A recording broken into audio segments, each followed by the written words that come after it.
รายงานเหตุการณ์กลุ่มคนบุรีได้ล้อนตีป้อมทหาร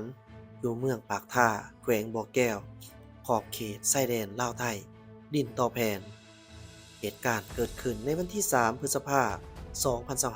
2025คณะสมาชิกสภาแห่งชาติประจำเขตเลือกตั้งที่5แขวงบ่อแก้วขอถือเป็นเกียรติรายงานมันยังฐานทราบว่าในวันที่3พฤษภาคม2025มีกลุ่มคนบ่ดีจำนวนหลายได้ล้อนตีป้อมทหารชายแดนข้อ125และคำ24เมืองปากท่าแขวงบ่อแก้วขอบเขตชายแดนลาวไทยดินต่อแผ่นจำนวน3จุดละเอียดมีคือ 1. ภาคเหตุการณ์ในเวลา4:40 นาทีของวันที่3พฤษภาคม2025ได้มีกลุ่มคนบดีประมาณ5-6 คนได้ล้อนตีป้อมทหารชายแดนเจียงตองคำ24เมืองปากท่าแขวงบ่อแก้วพิกัด94525รูปการล้อนตีพวกมันได้ใส่ปืน M79 ยิงใส่ไอ้นอกที่พ่วงป้องกันเวียนยามจำนวน1ลูกต่อมาพวกมันได้ยิงปืนอากาศปืน M16 และปืนเบอร์ประมาณ30ลูกหลังจากนั้นพวกมันได้ปบหนีแลนเข้าไปในบ้านเจียงตองผ่านการกวดค้นสนามพบเห็นคือกระสอบปืนเบอร์17ลูกบ่แตก2ลูกกระสอบปืนอากาศ22ลูกบ่แตก2ลูกกระสอบปืน M16 จำนวน8ลูกบ่แตก4ลูกและด้ามกำปั้น M16 จำนวน2อันเวลา4:50 นาทีมีกลุ่มคนบดีจำนวน15-20 คนได้ล้อนตีป้อม12พิกัด02584ข้อ125เมืองปากท่าแขวงบ่อแก้วรูปการล้อนตีพวกมันได้ทิ่มระเบิดใส่ป้อมจำนวน1ลูกแล้วพวกมันก็ยิงปืนอากาศใส่ตืมจำนวนหลายนัดหลังจากนั้นพวกมันได้ปบหนีแล่นเข้าไปในป่าเวลา5:00 นาทีมีกลุ่มคนบดีจำนวน5-6 คนได้ล้อนตีป้อมสันหลวงคำ25เมืองปากท่าพิกัด04604รูปการล้อนตีพวกมันได้ทิ่มระเบิดใส่ป้อม1ลูกไอ้นอกทหารได้สังเกตเห็นยิงปืนใส่พวกมันประมาณ30ลูกพวกมันได้ยิงปืนตอบโต้ขึ้นประมาณ3-4ลูกแล้วได้แล่นหนีเข้าไปป่าให้หลังเหตุการณ์เกิดขึ้นคณะบัญชากองบัญชาการทหารแขวงบ่อแก้ว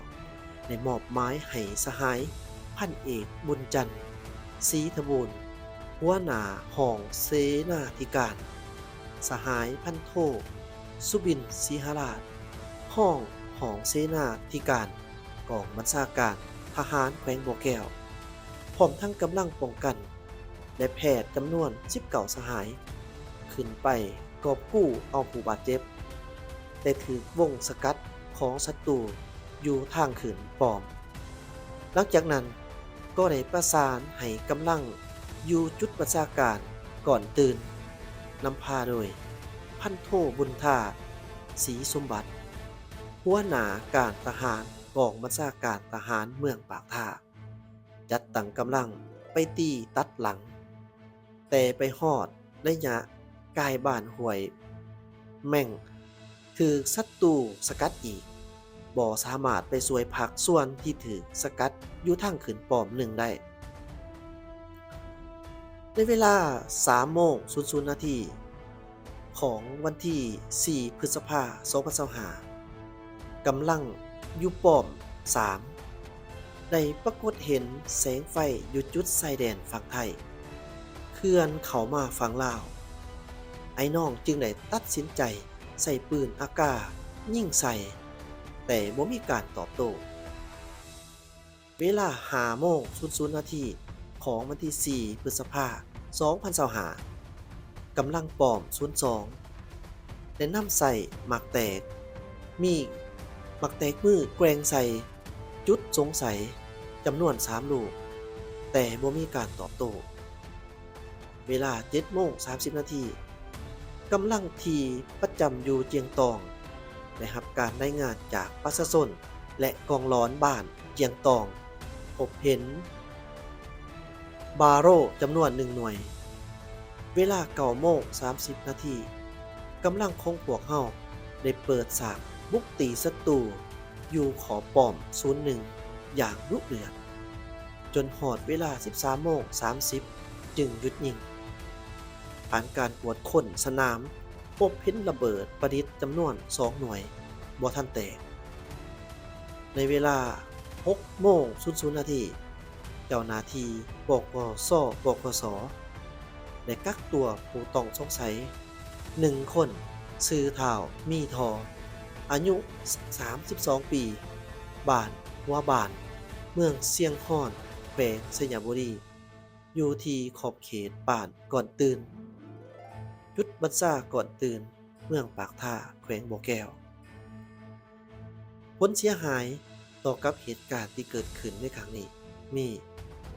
มีกำลังทหารเสียชีวิตจำนวน3สหายมีคือ 1. สหายพันโทบุญท่าศรีสมบัติหัวหน้าการทหารเมืองปากท่า 2. สหายห้อยเอกทองวันมณีวันช่วยเวียกพนักงานสู่ภพ 3. สหายห้อยโทแกนคำซ่อ3ภาคส่วนนะครับ บาดเจ็บมีคือ สหายห้อยโทสุริตไซดือซางอ16ปัจจุบันปินปัวกลับคืนกลมกองแล้ว